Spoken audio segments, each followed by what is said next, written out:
Сайн байцгаана уу? Өнөөдрийн бичлэгийг хүрэхэд бэлэн боллоо.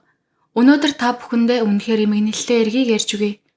Энэ бол зүгээр нэг хайр дурлалын түүх биш. Хайр гэдэг нэрийн дор хүний итгэлийг ашиглаж, сэтгэл зүгээр нь тоглож, бүр амьдралыг нь сүтгсэн луврын тухай бодит хэрэг юм.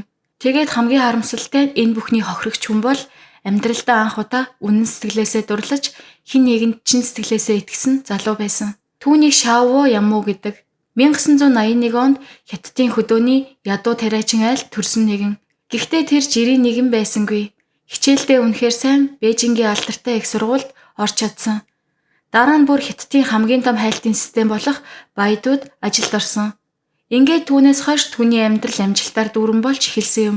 Удалгүй тэр Webphone гэдэг аппликейшн зохион бүтээж өөрийн компанитай болсон. Энэ аппликейшн дэлхийн хаанаас ч хинтээж үнгүй ярих боломжтой болчихсон болохоор маш их амжилтанд хүрч чинээлэг бизнесмен болжээ. 2017 он гэхэд бүх зүйл нь доктортой болж амьдрал нь жигдэрсэн тул одоо л гэр бүл зохиоё гэж шийдсэн байна.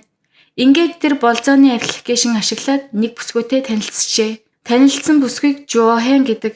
1986 онд төрсэн. Тэд 5 насны зөрүүтэй. Харин Жуохэн үнэхээр хөөрхөн, өндөр нуруутай, ухаалаг, бас баян. Бээжингийн нэр хүндтэй их сургуульд магистр хамгаалсан. Тэрч байтугай Бээжинд хаос эзэмшдэг гэж ярьдаг байж. Удалгүй Шаво түүнд дурлаж бүр төрсөн өдрөөр нь 5 тэрбум төгрөгийн үнэтэй машин бэлгэлжээ. Дээр нь тансаг, гоёл чимэглэл, бэлэг сэлт тасралтгүй.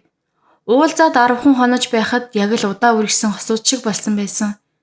Найзууд нь хүртэл арай дэндүү хурдан юм биш үгээд гайхацгааж байж. Юу ч болоогүй байхад л тэд хамт амьдрах гэрлэх тухай ярьж хэлсэн. Сарч өнгөрөөгүй байхад Шаво бүр аав ээжтэй танилцуулжээ. Жуохэн бүр яг л жинхэнэ бэр шиг ашиглаж байсан гин. Ээжээ аяг тавгаа би угаачихъя гэдэл ёстой хөөрхөн бэрийн дүрд тоглож байж. Шавогийн ээжд нь ч үнэхээр сайхан сэтгэл төрүүлсэн. Харин Шаво үнийг хараад бүр улам дурлжээ. Шаво багасаа дотгошоо бүрэг зантай, бусадтай харилцах тал дээр туршлах багтай нэгэн. Програмчлал бизнесийн тал дээр бол мундаг гоц ухаантай.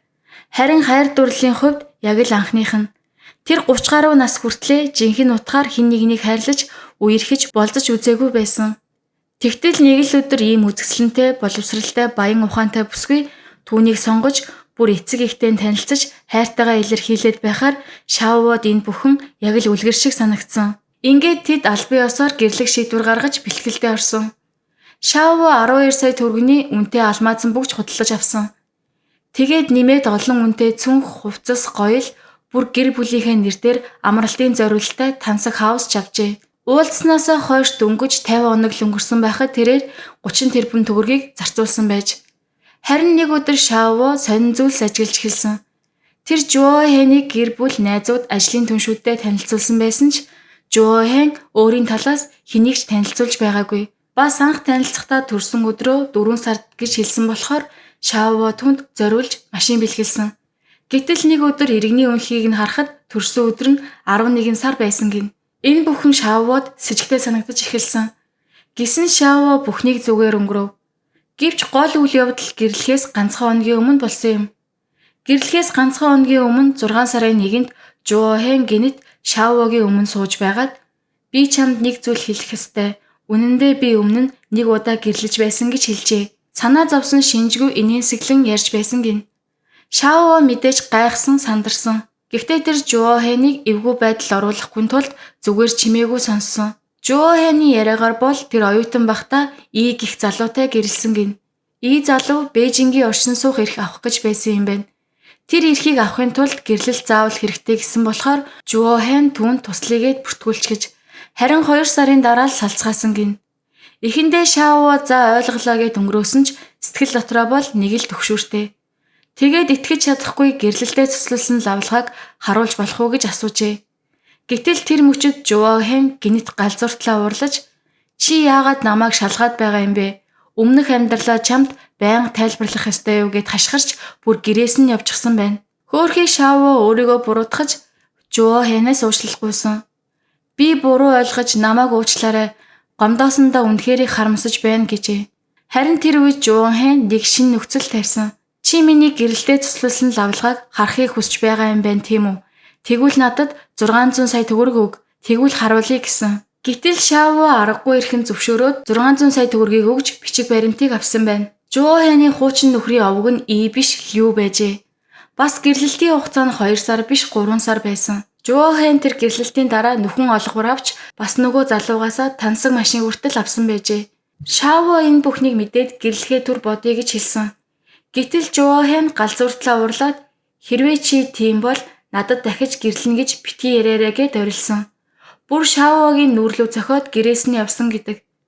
Жуохен гэрээс нь явчихсан ч Шаво түүний араас очиж уушлахгүйжээ. Өөрийгөө л буруутгаж би л ойлгохгүй байж чамд итгэхгүй байсанд үнэхээр уучлаарай гэж гуйсаар байв.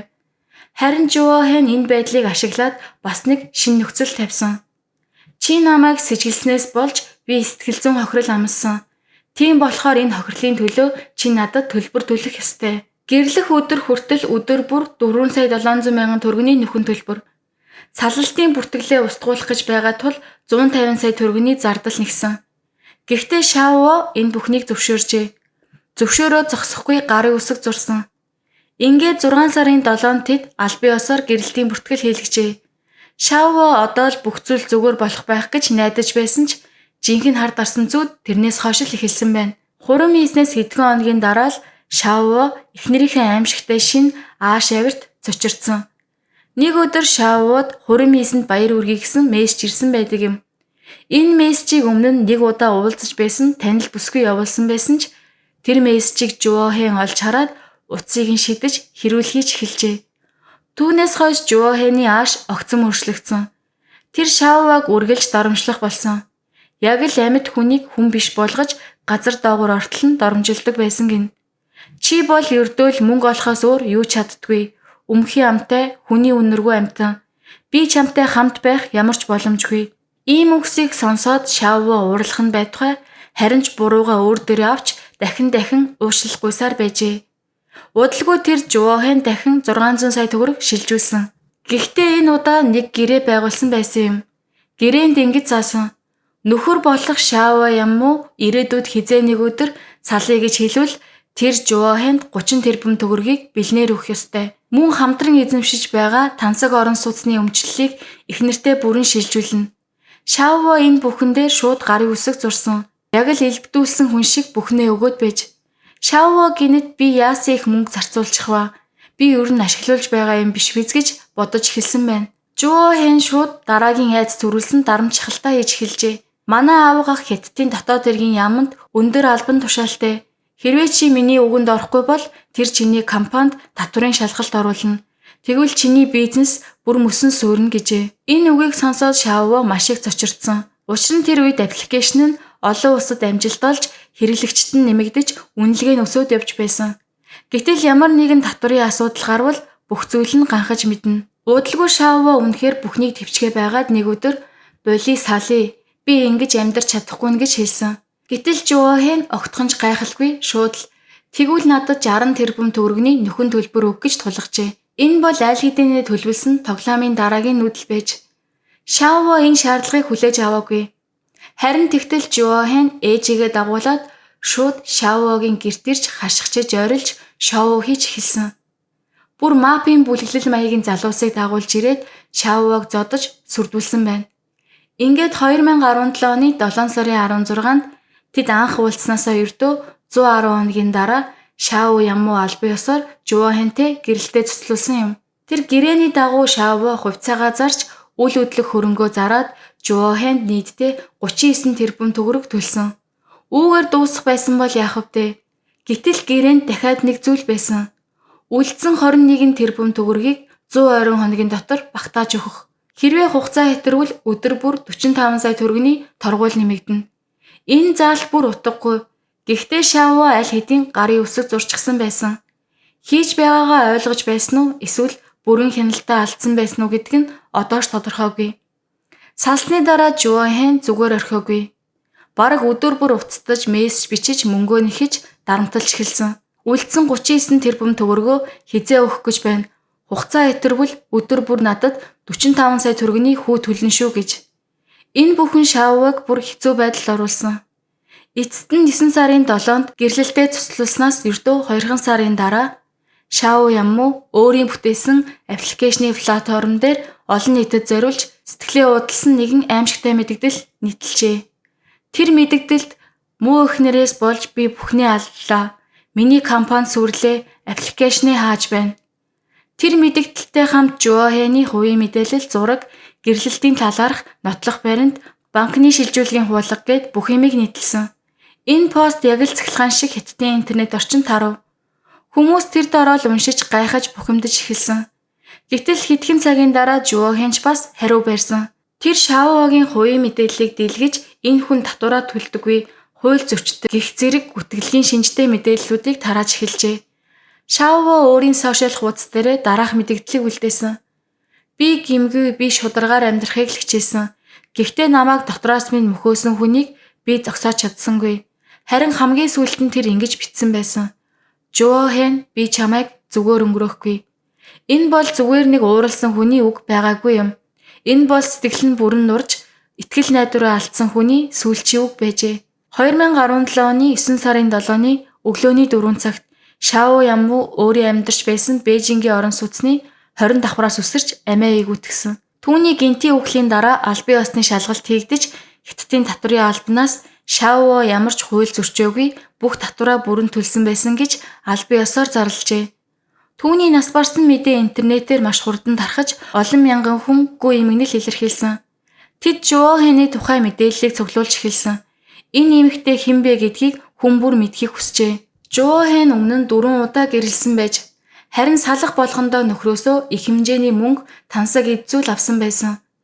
Анхны нөхөр нь оюутан байхдаа гэрэлсэн Лю овогтой залуу.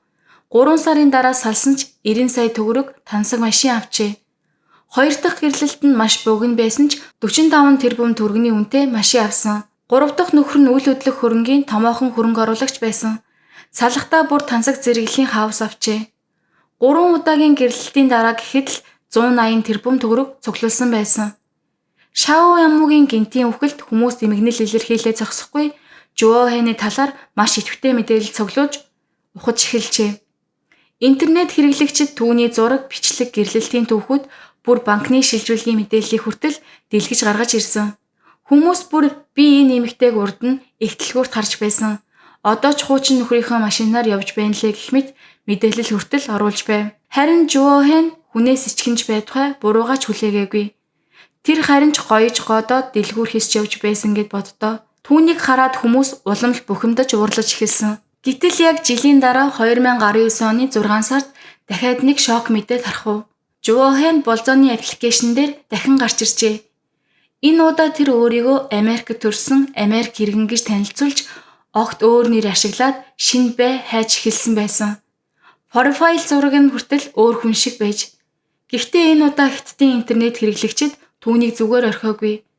Тэр дайруу түүний профайлыг таньж мэдээд аппликейшны компани руу мэдээлэл өгч профайлыг нь бүр мөсөн хаалгажээ. Энэ үед Шао Яммугийн ах эгч нар нь түүний өмнөөс Жуохэний эсрэг гомдол гаргаж эрүүгийн хэрэг үүсгүүлэх гэж оролдсон. Гэхдээ Хятадын цагдаа нар энэ бол гэр бүлийн дотоод асуудал. Эдийн засгийн маргаан бөгөөд гэрээ эзэн тохиолдолд гэмт хэрэг гэж үзэх үндэсгүй гэснээр хэрэгсэхгүй болгосон. Үүнийг сонссон олон хүмүүс маш ихээр уралсан.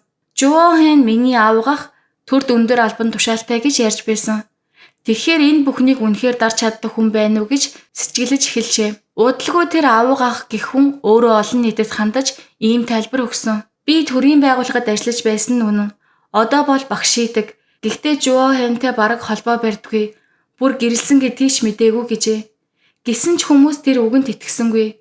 Учир нь Жуохэний хийсэн бүх зүйл ил гарч бүр баталгаатай баримтуудаар нотлогдоод байлаа. Харин түүний эсрэг ямар ч хариуцлага тооцохгүй байгаа нь жирийн ард иргэдэд үнэхээр шудраг бус санагдаж байв. Олон нийтийн бухимдал улам бүр хүчтэй болсоор эцэст нь Хятадын хууль хяналтын байгуулагч чимээгүй байж дийлсэнгүй. 2023 онд Жуохэний эсрэг албан ёсны мөрдөн байцаалт эхэлжээ. Түүнийг дараах үндэслэлүүдээр шалгасан юм. Хийс хүрдүүлэлт, мэхэл жид төрөнг залилсан, сэтгэл зүйн дарамт чахалт үзүүлсэн. Мөрдөн байцаалтын явцад нэг ноцтой маш чухал баримт гарч ирсэн. Жуохэн Шаог гэрэлдээ цуслахаас өмнө гарын үсэг гэрээнд хүчээр зурулсан болох нь тогтоогджээ. Товчхондоо энэ бол зүгээр л гэр бүлийн дотоод асуудал биш байсан юм. Хуулийн хэллэгээр бол залилан эд хөрөнгийн хохирол учруулсан гэмт хэрэг байв. Ингээд шүүх эцсийн шийдвэр гаргасан. Шау Ямуугаас авсан 39 тэрбум төгрөг, хурмын алмаазан бөгч, үнэтэй машин, хамтын өмчлөлийн байргээд бүх хөрөнгө эд зүйлсийг Шауогийн гэр бүлд буцаан олгох шийдвэр гарчээ. Гэхдээ Жуохэн мэдээж зүгээр суусангүй. Тэр энэ шийдвэрийг эсэргүүцэж давд заалтахаар шүүхэд гомдол гаргасан. Эдгээр бүх зүйл бол миний хууль ёсоор авсан өмч гэж шүүхтээ тэмцэх болсон. Харин Хятадын хуульчид юу гэж хэлсэн гэж хэрвээ Жуохэнд ял оноовол доод тал нь 10 жил хүртэл хоригдох магадлалтай. Зарим хуульчид бол тэр ялаа багасгуулж чадлаа гэхэд амьдрал нь дахиж тайван болохгүй. Учир нь түүний нэр хүнд Хятадын бүх сошиал платформ дээр нэгэнд ил болчихсон шүү дээ гэж хэлж байна. Тэгвэл энэ бүхний гол золиос болсон Шао Ямуугийн тухайд тэр ердөө л хайртай болсон. Амьдралдаа анх удаа хэн нэгэнд итгэж сэтгэлээ нээсэн. Бүхнээ өгсөн гэтэл эцэст нь юу болов? Өөрийн оюун ухаанаар байгуулсан бизнес, итгэл найдвар амьдралаа бүгдийг нь алдсан. Бүр амиа орлохоос өөр аргагүй төрсөн. Энэ бол хайр биш. Энэ бол зүгээр л хүний итгэл, ухаан, сэтгэл дээр тоглосон аимшигтай залилан байсан. За өнөөдрийн яриг энэ хүрээд дуусаж байна. Дараагийнхаа бичлэгээр уулзцгаая.